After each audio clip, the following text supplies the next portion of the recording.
Assalamualaikum warahmatullahi ta'ala wabarakatuh. Innal hamdalillah wassalatu wassalamu ala Rasulillah wa ala alihi wa sahbihi wa man wala. Terima kasih kepada yang bahagia Datuk Ketua Pengurusi kita, Datuk Timbalan Pengurusi dan semua adik hakim kerana memberi kesempatan kepada saya berada di sini pada hari ini bersama-sama mengingati kan kembalinya ilmuwan ulung Malaysia dan dunia. Tuan-tuan semua, saya Misnu Taha daripada Kuching, ahli lembaga pengarah hakim. Pertama-tamanya saya pernah mendengar nama Tan Sri Kamal 1990-an. Saya pernah mendengar, dan pada masa itu melalui bacaan dan ungkapan yang diutarakan, saya katakan saya ingin membawa ilmuwan ini ke Kuching. Saya usahakan sebanyak cara. Tuan-tuan semua, ada kalanya berjaya, ada kalanya tidak. Tuan-tuan, bagi saya almarhum Tan Sri Dr. Kamal Hassan adalah the towering personality dalam bidang keilmuan di Malaysia. Namun benarlah kata pepatah, semakin berisi semakin tunduk. Walaupun ilmunya tinggi, dia amat humble dalam pribadinya, sehingga saya dimaklumkan oleh teman saya, Datuk Profesor Dr. Wan Timbalan Night Chancellor Universiti Kebangsaan, ketika beliau nak memanggil Profesor Ulung, Prof Kamal katakan jangan sebut itu padanya.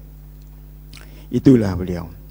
Tuan-tuan semua, namun kita tahu Profesor Tan Sri Kamal Hassan seorang ilmuwan yang berani, tegas dan tidak pernah tunduk kepada apa jua tekanan. Sebab itu bukunya Korupsi dan Kemunafikan dalam Politik Melayu mendapat satu tempat yang amat tinggi di kalangan orang Melayu. Dan ini bagi kita adalah satu hal yang kita kena perjuangkan, gagasan pemikiran Tan Sri Dr. Kamal Hassan yang ingin mewujudkan satu suasana yang harmoni dan mengamalkan pemikiran budaya maju untuk mengangkat martabat maruah ummah Melayu di mata dunia. Kesatuan Melayu, perpaduan Melayu, kesederhanaan dalam kemajuan. Ini yang diperjuangkan oleh Tan Sri Profesor Dr. Kamal Hassan. Namun perjuangan beliau belum selesai, dan kita yang hadir pada hari ini pastinya akan meneruskan perjuangan beliau. Bukan hanya sekadar merintih, bukan hanya sekadar satu gerapan penulisan. Sebab itu saya cadangkan bagi pengurusi saya, pengurusi hakim, seandainya kita boleh fikirkan bagaimana kita boleh wujudkan Dr. Kamal Hassan School of Thought di mana-mana universiti di sini, ataupun di hakim ini sendiri, ataupun kalau timbalan pengurusi dapat jadikan ilim yang dijakim itu sebagai Dr. Kamal Hassan School of Thought, supaya ini nanti akan jadi tempat di mana anak-anak bangsa terus menjalankan pemikiran untuk mengkaji, menelaah, meneliti jalan pemikiran Dr. Kamal Hassan untuk kemajuan di masa akan datang.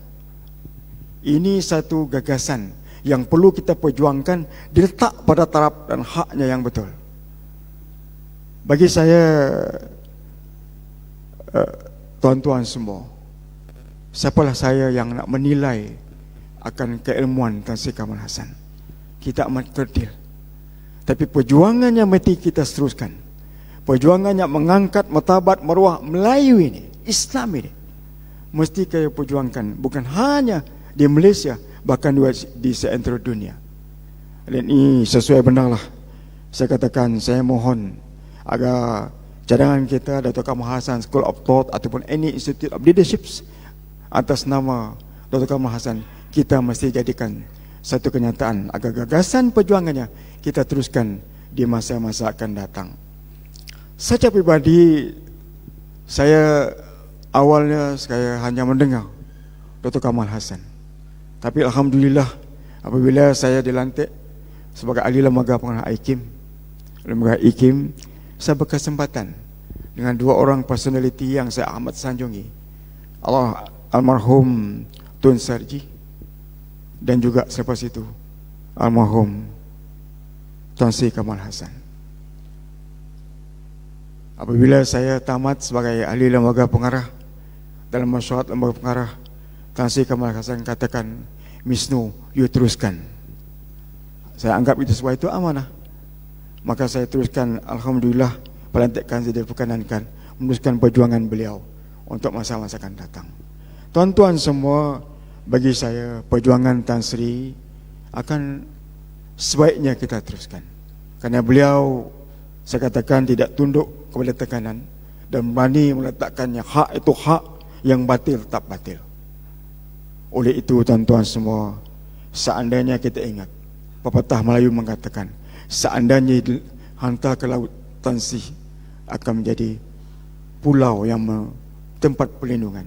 Di daratnya di gunung, teras tunjang, dan seandainya di angkasa raya menjadi bintang bergemelapan menyelimuti alam semesta.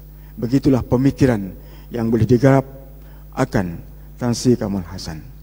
Tuan-tuan semua, akhirnya saya juga cadangkan seandainya IKIM nanti insya-Allah dapat wujudkan satu galeri Dr. Kamal Hassan untuk dirujukan kita semua akan apa jua hasil mahsul, hasil tulisan buah tangan Tan Sri Dr. Kamal Hassan.